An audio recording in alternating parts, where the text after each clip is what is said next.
Good evening everyone. We are studying LPT, ठीक है। और अभी तक हमने milk and milk products complete कर लिए हैं।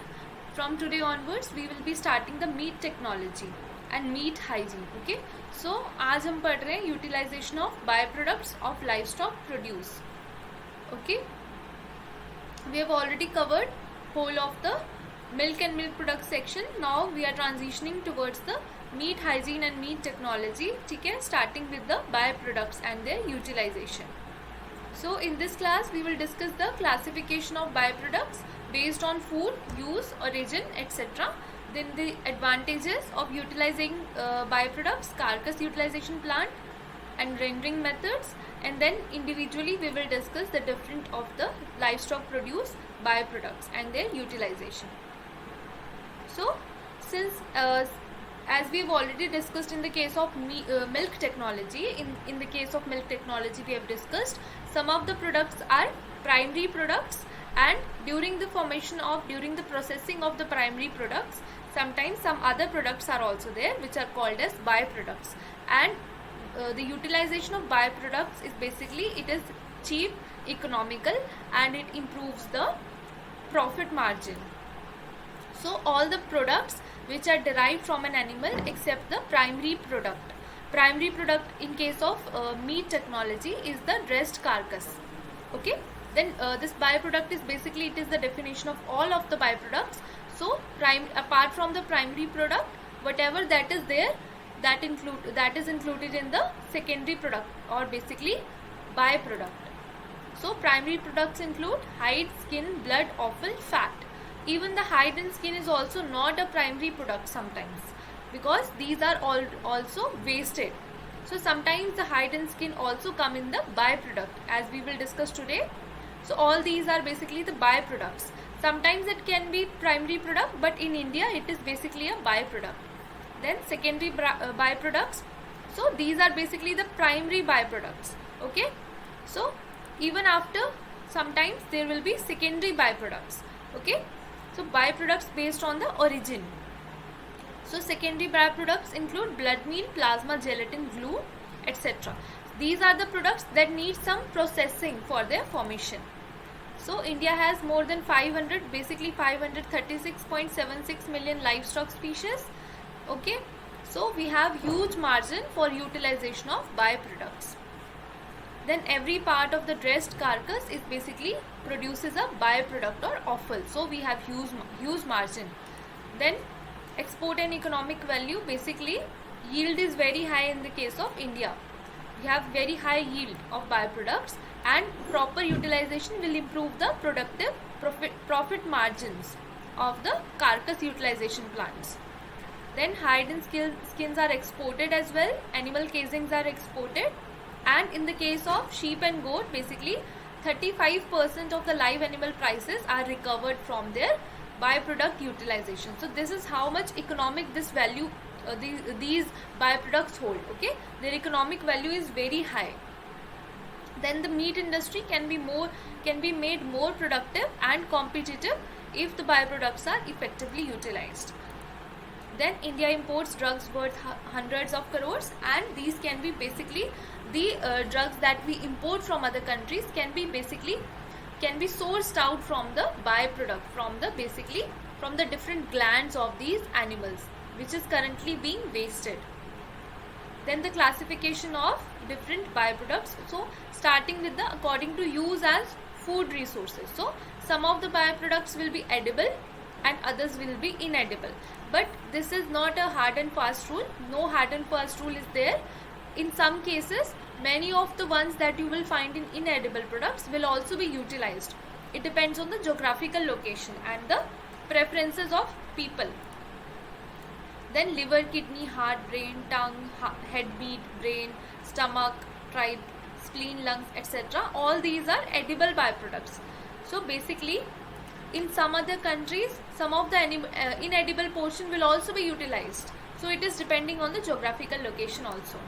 Hides and skins, hair, bristles, wool, these are basically the inedible products. Then bones, horn, hooves, blood meal, etc. industrial grade of blood meal. Otherwise some of the people will utilize the blood also for the sausages. then gallbladder, paunch, intestinal contents, etc. So next, coming to the ultimate use of these. Okay, whether they are utilized in industrial scale, whether for agriculture, pharmaceutical products, or for food. So basically byproducts for food include liver, kidney, brain, tongue, etc. as right now we discussed. Then variety meats are basically different qualities of meats, okay, different types of meats which are basically for edible purpose only. So basically the organ meats are considered as variety meats, or red meats also. They are also known as red meats. So all organs segregated under sanitary conditions, liver, kidney, etc. Then based on agricultural products, so sometimes fertilizers are also manufactured from these products because they are very good source of mineral resources, because they have highly nutritious and mineral rich also, so they can be utilized for the pasture fertilizer. Bone meal, blood meal, feather meal, paunch contains manure, etc. basically can be utilized for manure. Directly rumen content can be utilized as manure, so as stock feed, fertilizer, compost, then also for the biogas plant. So it will improve the environmental footprint also. Then pharmaceutical products, right now like we discussed, glands, pituitary, pancreas, adrenal glands, thyroid, parathyroid glands, then lungs, also bile, etc. So these will contain insulin, ACTH, heparin, pepsin, rennet, bile salts, etc. depending on the gland. Then as industrial byproducts also, hide, skin, bones, blood, industrial blood, fat, horns, etc. can be utilized in case of industrial processing, like leather, gelatin, glue, tallow, soap, candles, etc. Multiple industrial uses are there. Next, coming to the based on the origin, as we have discussed, some of the byproducts are primary and some are secondary. So these secondary byproducts are basically produced from these primary byproducts after processing. So hide and skin will produce the leather products. Right now we'll discuss in today's class how leather processing is done, how hides and skins are basically preserved for the formation of leather products. So these become the secondary byproducts, which are basically produced from these primary products after processing. Then gelatin, glue can also be produced from hide and skin, and gelatin and glue can also be produced from bones. Then tallow, grease, fertilizer, stock feed, etc. From hair, bristles and wool, felting, brush, fabric, yarn, blankets, etc. all these can be produced. Then from blood pudding, then sausage, serum, fibrin can be extracted, hemoglobin, all these things can be extracted also. Then from bones, buttons, combs, hairpins, novelties, toys, hoofs and horn, meal, then etc. fertilizer, all these things can be produced from bones. Then even the gelatin glue that we discussed. Then horns and hoofs, they can be used for production of, again same, button, combs, etc. So these can be produced. Then feet is basically, this is neat's foot oil. Neat's foot oil is basically produced from the feet of the animals. Then next, blood, condemned meat, fat, trimmings, etc. can be utilized for extraction of hemoglobin, serum, fibrin, plasma. Then tallow, basically fat, it is the fat that can be utilized for the production of soap, machine oil, leather dressing, etc. Then fat trimmings, inedible residues can be utilized for pet food, stock feed, tallow, lard, etc. Then different glands and tissues, depending on the which gland is involved, multiple hormones can be utilized and extracted using dry acetone, chilled acetone. Okay, basically a chilled acetone media is utilized for extraction of these hormones. Then ruminal and intestinal ingesta can be directly used as manure. Then apart from this, different hormones can also be extracted. So this was basically ruminal ingesta. This was basically glands. This thing is from the glands. Then it can be directly utilized for the formation of manure.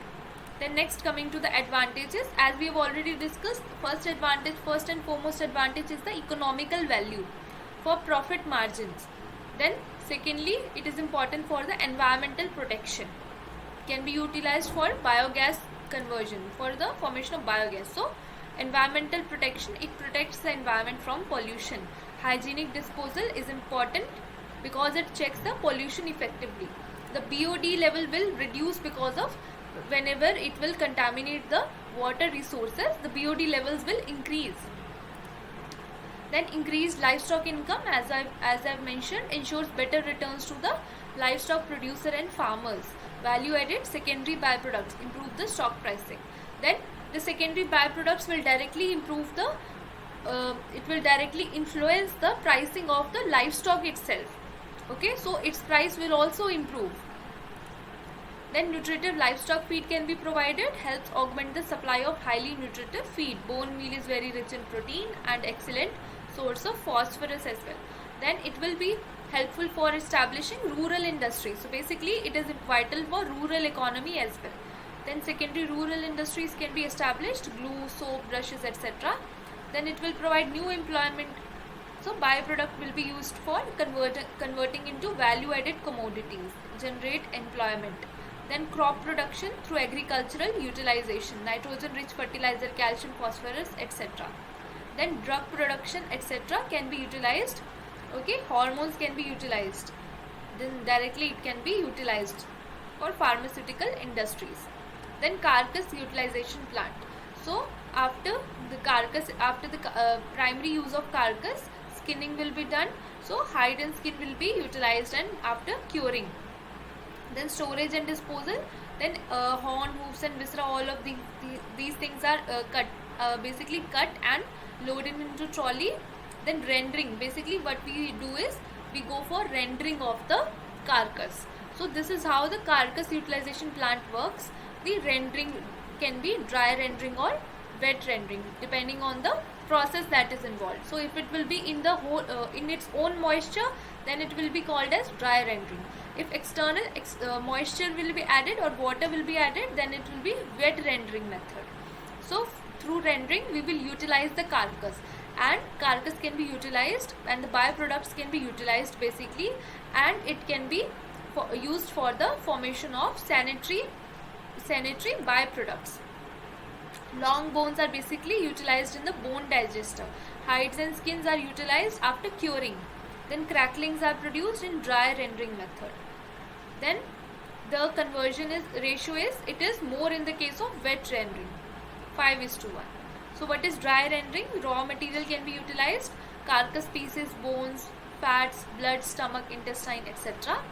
Then main equipment include renderer, which can be dry or wet renderer, bone digester, fat extractor, fat settling tank, grinder, and the mill. So what is basically rendering? It is the utilization of the carcass for the formation, for the conversion into sanitary products. Okay, so it refers to the recovery of fat from the animal material by processing with heat. So it can be utilized with steam, called as wet rendering, or when it is boiled in its own moisture, then it is called as dry rendering. So rendering process is basically for extraction of the fat, removal of fat, and utilization of the carcass. Then cracklings. Then in dry renderer there is horizontal steam jacket and cooked for 75 psi for 3 to 4 hours. The material does not contact steam because we are not allowing direct contact of steam with the material. Why? Because it is not wet rendering. In case of wet rendering, the contact with steam will be present. Then fat is removed by centrifugal fat expeller method. Then cracklings are gritty, fibrous. Dry rendering yields 20% higher than wet rendering. After centrifugation for 30 minutes, settling tank is used, and impure fat or technical fat is extracted after settling. So basically fat is settled, rest of the material will settle down and the fat will trickle upside. Then screening of meat pieces, and those meat pieces can be utilized in the meat mill, and therefore can be utilized for the meat and bone meal production. Now in the case of wet rendering and bone digesters, steam directly contacts the raw material and it is cooked at 40 psi for 4 to 8 hours. It takes more time in the case of wet rendering. Then fat floats at top after 2 hours, then bones is separated, grease protein layer removed. Bone digester, long bones will be crushed and processed at 60 psi for 2 hours. The steam separates fat and protein. Digested bones, chalky white, chalky and soft, ground to bone meal. Basically conversion ratio is more in the case of this wet meal. Why? Because even 3:1 will produce higher, these will produce 20% higher results. Then yield will be higher in the case of dry rendering. Then in the case of, so then now we will start all of the different products which are utilized from the animals, starting with the utilization of blood. Okay, so directly can be used for consumption. Some people consume it directly by forming the blood sausage. So it can also be used in bakeries. Fibrin can be used for sponge. Then for livestock feed, blood meal can be produced. Industrial uses include plasma can be used as waterproof adhesive. Then also fibrin can be extracted, cosmetic base, textile dyeing, etc. Then directly as fertilizer, because it is very rich in minerals, rich in nitrogen, phosphorus, iron and copper, can be used as compound fertilizer. So multiple minerals are supplemented. Then foam compounds, blood foam, protein foam can be used as fire extinguisher as well. Then pharmaceutical and lab media, fibrinogen can be used for fibrin. Then fibrin foam, bioplast, plasma extenders, blood agar very common in case of microbiological studies. Then there also it has utilization in the lab media as well. Next, coming to the intestines. So as you already know, intestines are used for the production of casings, for in the industrial production of casings, and can be utilized for different variety of casings, can be utilized for the formation, for the even for the feeding purpose itself can be utilized. Then so natural casings are different from artificial collagen and the cellulose casings, and natural casings are somewhat superior, but in some other forms. For example, in the case of strength and viability, the artificial ones are better as compared to the natural casings, because it will degrade very fast. Then strength is variable, but it is more in the case of artificial can be collagen or cellulose. Then length, it is variable because it will depend on the animal, but in the case of artificial it is highly uniform. Then cost is low, but it is higher in the case of artificial collagen or cellulose. Then diameter, it will be variable and depending on the animal's age, species, etc. Then holes will be found. Holes can sometimes be found whenever the animal will be suffering from some inflammatory condition or some other disease. Then presentation is best, smoke penetration is best. The refrigeration needs to be refrigerated, but these are already dried, so it need not be refrigerated. Shelf life is limited, as I said, degraded easily, but not in the case of digested, lesser tender. Then breakage during processing more likely, as whereas it is less likely in the case of artificial collagen and cellulose. Next, coming to the middles are also large intestine. Okay, runner, middle, cecum and bladder of cattle and buffaloes. Then cattle casings, Wisand is the esophagus portion. Runner, bung, middle and bladder round. Then sheep casings, okay, these are basically the values. Then maws and stomachs, clean pig's stomach is called as maws. Chitterlings are the small intestine of pig. Okay, these things are important. Then the different histological layers. So it is basically the outer coat. You will learn this in the anatomy portion as well. Histological portion in the anatomy portion. So serosa, outermost, from outermost to innermost. Outermost is the serosa, then muscularis, submucosa, and then the mucosa. Okay, so basically the submucosa attachment. So basically in the animal, these are attached through mesenteries. Through mesenteric attachments, these are ligamental attachments. Okay, omentum also, it is basically attached mesenteric attachment manually. Same process with the help of knife also in the case of thicker intestines in buffalo. Then chilling, green intestine everywhere. Whenever you will learn about green when we discuss cheese also, there was green cheese, that is unprocessed cheese. Again here also the unprocessed intestines are called as green intestines, foliage. And then it also allows easier removal of mucous membrane. The mucous membrane needs to be removed. Stripping, the after chilling, stripping is done. Basically all of the external material from the intestine will get removed after stripping process. So then flushing is also done using tap water. then it is the intestinal contents are flushed. Then fatting is removal of fat. Basically, removal of fat is called as fatting. Next, coming to fermentation. Okay, so depending on the temperature, even if it is at room it can be done at room temperature or 20 degrees Celsius. It is basically for the removal of the mucous membrane. It needs to be removed directly. Also, it can be removed through a knife, or it needs to be fermented. So turning in buffalo and so in large animals only, turning needs to be done. So the inside portion will come out and the outer portion will go inside, basically to make the process of removal easier. Then through a knife at 30-degree angle, to slime the casing. After removal of mucous membrane, these are inflated, and then gradually they need to be measured also. So then next step is inspection and grading for cleanliness, color, pinholes, cuts, blood spots, etc. Then preservation, wet salting is done. So salt will extend the shelf stability. Then packaging. Lastly, packaging needs to be packaged. So this was all about the intestinal casings. Next, coming to the bones. So bones are also utilized. Okay, directly can be utilized for gelatin, glue, or bone meal also. So it contains 15% of live weight. It contains 50% moisture, red yellow bone marrow 15%, then organic matter 12%, inorganic matter 23%. Green or fresh bones, they are high in protein and nitrogen. Collagen or osine protein is present basically. Collagen is present in the osine portion.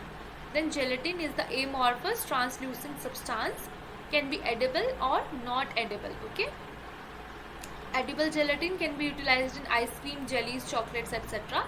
And glue is basically, it is also like a process will be similar to gelatin production only, but it is basically utilized for inedible purposes.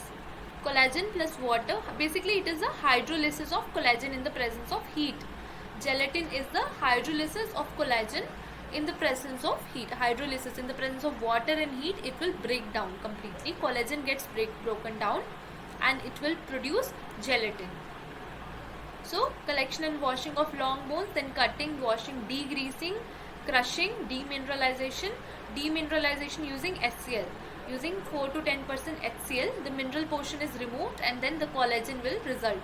Then again needs to be washed, because HCl also needs to be washed. Then as I said, it is hydrolysis in the presence of heat. So controlled hydrolysis is there. 60 degrees Celsius, then temperature successively increased.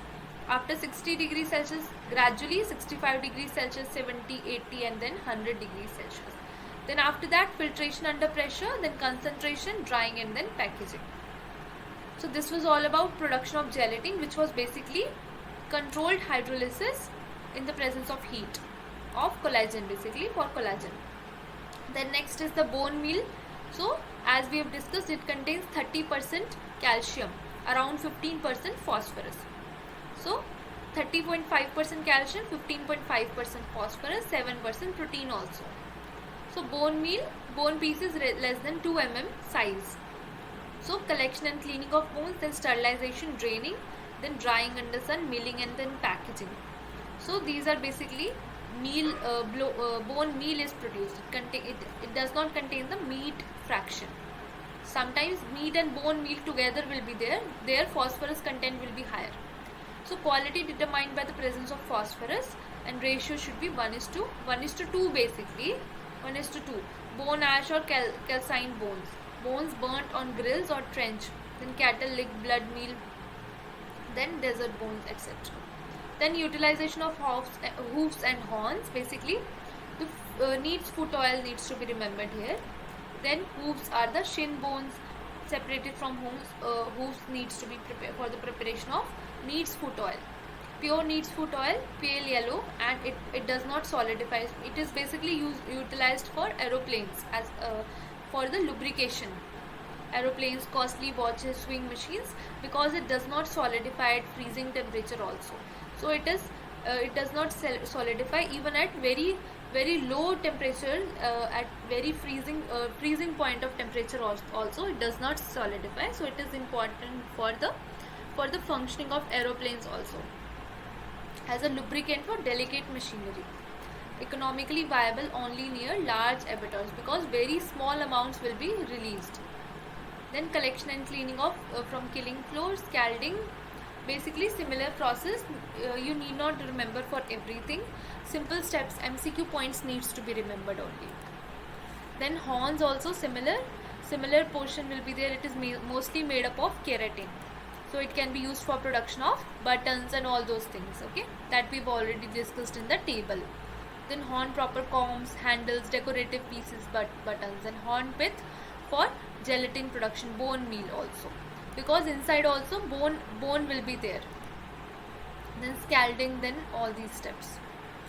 Next, coming to the glandular byproducts, okay, the different hormones that can be produced. So glands are the important, so different byproducts can be utilized, different hormones can be utilized from these glands. So we need to follow basic guidelines for the extraction of hormones from these glands. So it should only be collected from healthy animals. Then the slaughtered animals need to be excised within 15 to 20 minutes. Otherwise, the hormones will be ineffective. They will be leached out with the water also. Fat and connective tissue needs to be trimmed out.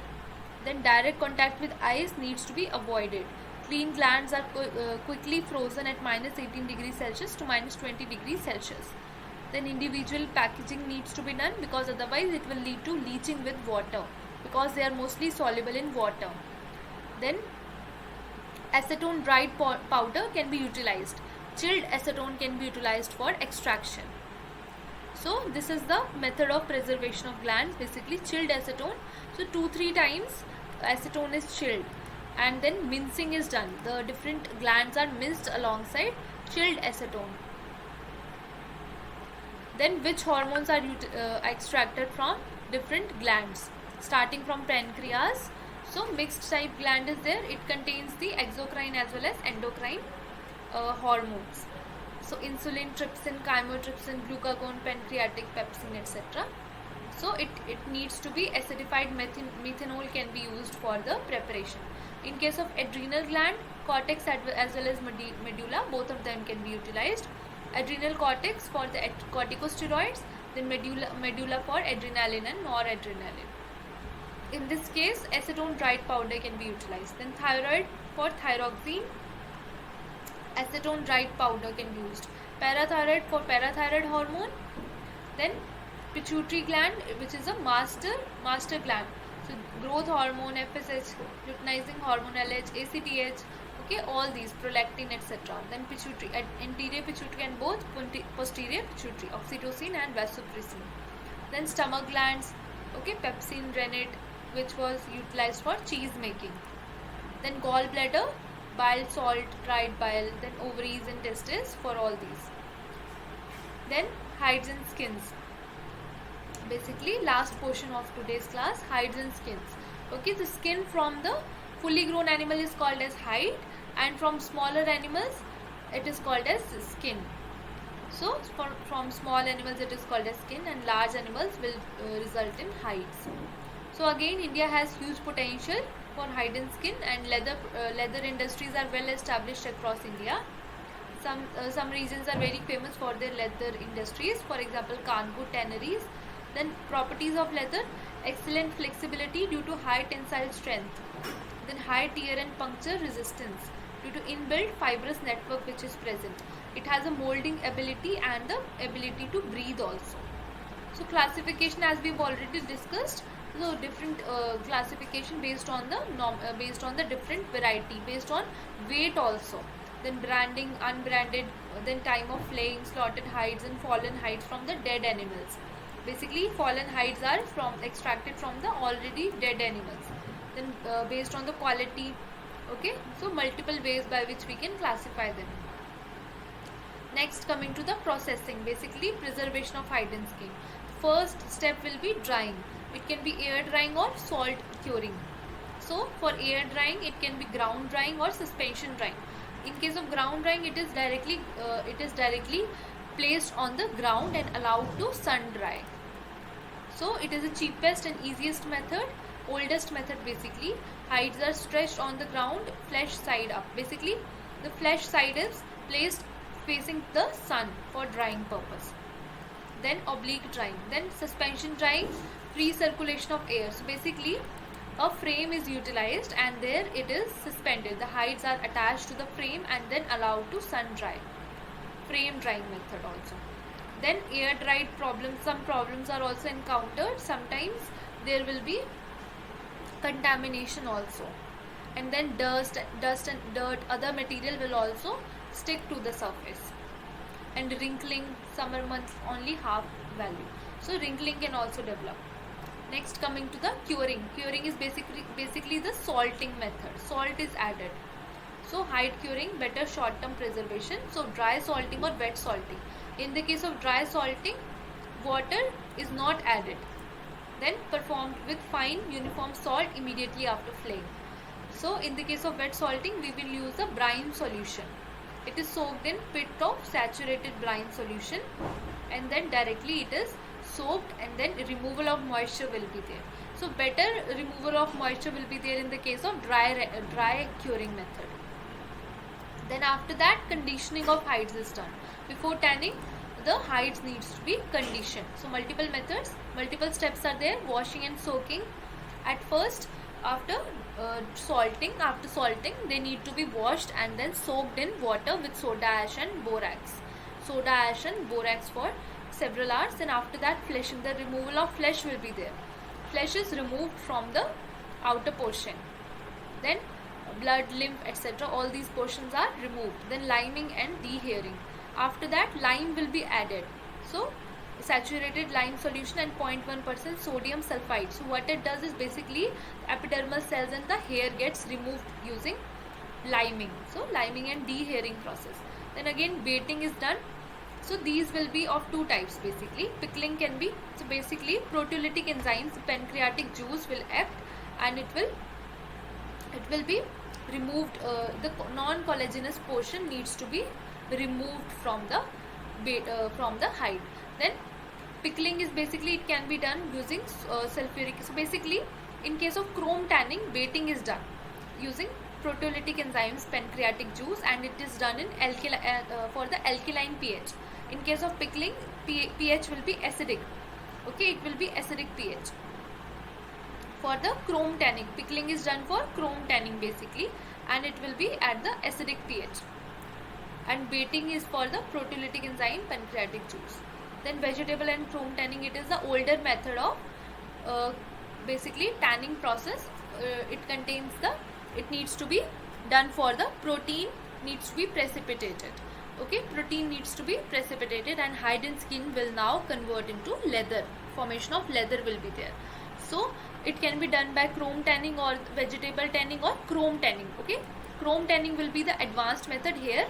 As I said, proteolytic enzyme, it is the older method. Baiting is older method and it is done for vegetable tanning. And then for chrome tanning, which is advanced method, for that pickling is done. Sulfuric acid, acidic pH is used. So firstly, vegetable tanning, which is the traditional method of formation. So it uses the plant extracts, tannins.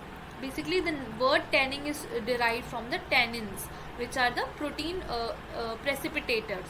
Tannins are protein precipitators and derived from vegetable products. Then different plants are utilized. Acacia arabica, babool. Okay, all these can be utilized. Terminalia, cebula. Then processes: immersion in different vats, progressively stronger tan liquor concentration is there. It takes lots of time. Chrome tanning is faster as compared to vegetable tanning, which takes long time. Traditional method is slower method, but the leather will be soft, supple and strong. Then in the case of chrome tanning, chromium sulfate, chrome salts are basically utilized and it needs to be done at acidic pH. Therefore, before tanning we pickled the hide and skin. Then cross linkages are formed between chromium and the carboxyl groups in the collagen. So it takes place within 5 to 6 hours. pH is initially 2.8 and strength increased to 3.5 to 3%. So this was about the tanning process. Now post tanning steps also. After tanning, the leather needs to be converted basically. So different steps are there: splitting and shaving. The thickness of leather is adjusted using splitting and shaving. Then dyeing, fat liquor to lubricate the fibers. Then fat liquid is applied with hot water. Then setting out and wringing. Excess of the tan liquor is removed by this step. Then staking, softening is done. Then buffing, smoothing is done, and then through buffing also it will improve the strength of the basically surface. It will reduce the blemishes. Then glazing to give it a shine, basically high luster is produced. Then grading for basically grading depending on the quality, temper, uniformity, color, etc. So grading will be done. So leather quality depends on the first step, that is flaying, removal, then quality, animal species, etc. Then sometimes post-mortem defects are there because of some disease condition, mange, pox, dermatitis, grain damage, or whenever there will be poor processing, poor tanning process, or air drying will be poor. So based on that, post-mortem defects can also be produced, which will reduce the leather quality. So this was all about the livestock produce. Now let's briefly discuss the poultry utilization of byproducts also. Okay, so feathers are, majority of the portion are feathers, 6% of live weight, then blood, offal, hatchery waste. Okay, so starting with the feathers. So these are hydrolyzed. Feather meal can also be produced, but actually it has lower digestibility. Feather meal it is rich in crude protein, but it has lower digestibility. So it will be better to utilize it as a fertilizer or manure also. It is poor amino acid profile as well, processed with blood. It can be, feathers are can be utilized for bedding, soft down feathers, pillow, mattresses, etc. as fertilizer, as I said. Then ornamental, sport use, artificial flowers, toys, shuttlecocks, etc. Then blood collected at dressing portion can be used as livestock feed, fertilizer, etc. Then offals are other portions except the edible portion, head, feet, inedible viscera. So directly utilized for livestock feed, offal meal as pet food, then as fur-bearing animals. For other animals it can be utilized for zoo animals as well after quality testing. Then hatchery waste, infertile eggs, dead in germ eggs, the different quality of egg wastes, basically the laying waste in the layer houses. Then hatchery byproduct meal, it has 35% crude protein, crude fat, etc. So can be utilized as mineral supplement, also can be utilized. Good portion of calcium is there. Then the different yield which we can obtain from these animals. So again, simple, blood meal, poultry meal can be produced. So all these things can be utilized. So basically this was all about the utilization of the byproducts of the livestock produce. Okay, so this was all about today's class. Let's meet tomorrow to discuss the next class.